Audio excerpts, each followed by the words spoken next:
Ndio, wapasha habari, ni kwamba tumetoa taarifa rasmi ya leo tarehe 21 mwezi wa 4 wa mwaka 2026.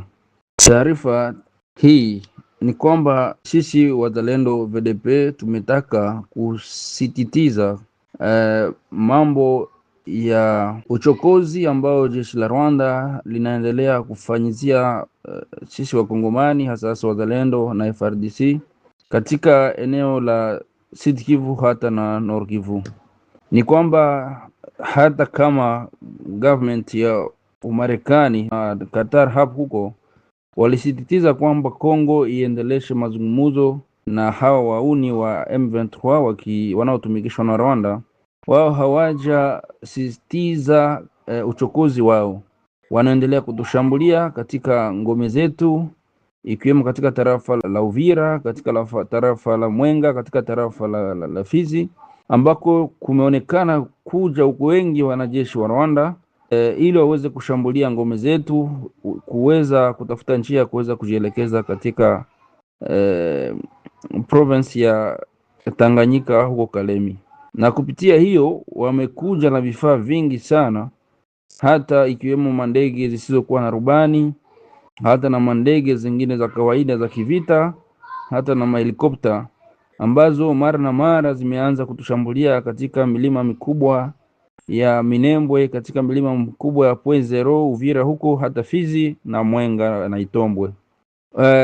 Nia yao ni kwamba waweze kutukata nguvu, waweze kujipenyeza katika tarafa la Tanganyika huko, na hapo wakituvamia katika milima mikubwa huko. Wengine wanajeshi wa Rwanda wameonekana kuwa wengi katika Plaine de la Ruzizi hapo, ikiwa njia kuelekea moja katika mji wa Uvira.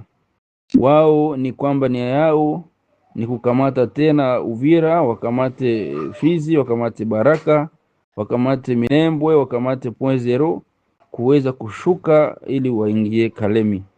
Hivyo katika mji wa Bambo, kiwemo katika tarafa la Nord Kivu, katika teritori ya Ruchuru, pia ugomvi umezuka. Hao wanajeshi wa Rwanda wakisaidiwa na Uganda pia na nyuma wakiwemo M23 wameweza kushambulia ngome zetu katika mji wa Bambo, ambapo hadi sasa vita vinaendelea, tunaendelea kukabiliana nao.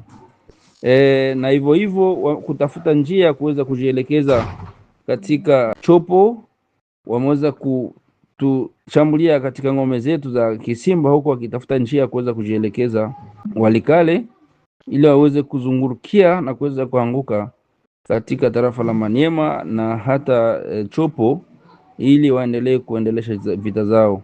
Kiini haya yote ni kwamba wao, kama vile mkuu wao Kabila aliweza kunena, wanataka kumkata Nord Kivu na Sud Kivu na Chopo hata na Tanganyika, wakitaka kuunga nchi yao ambao wako Kabila aliweza kuzungumza sudanization.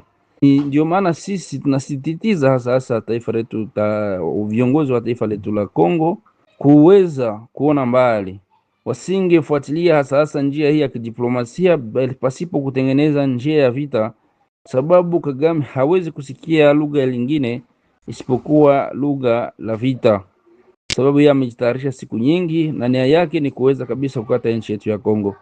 Ndio maana tumeweza kupana onyo kama wapiganaji wanaolinda taifa lao, ili serikali ya Kongo itusikie.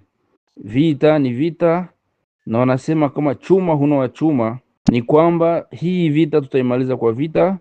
Ndio diplomasia inaweza ikasaidia, lakini kufuatana na vile mauaji yanaendelea, hata na vile Rwanda inaendelea kuingiza jeshi lao na vifaa vya vita, sisi hatujaona kwamba vita itakoma, bali vita ndipo inaanza.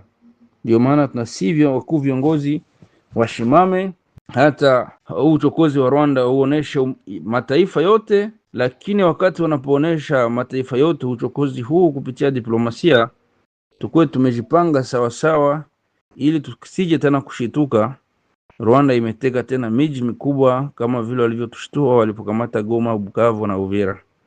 Asanteni kwa pasha habari. Ilikuwa mimi Jules Mulumba nikiwa msemaji wa wazalendo wote, hasa mkubwa au president wa chama cha CMC FDP. Nashukuru.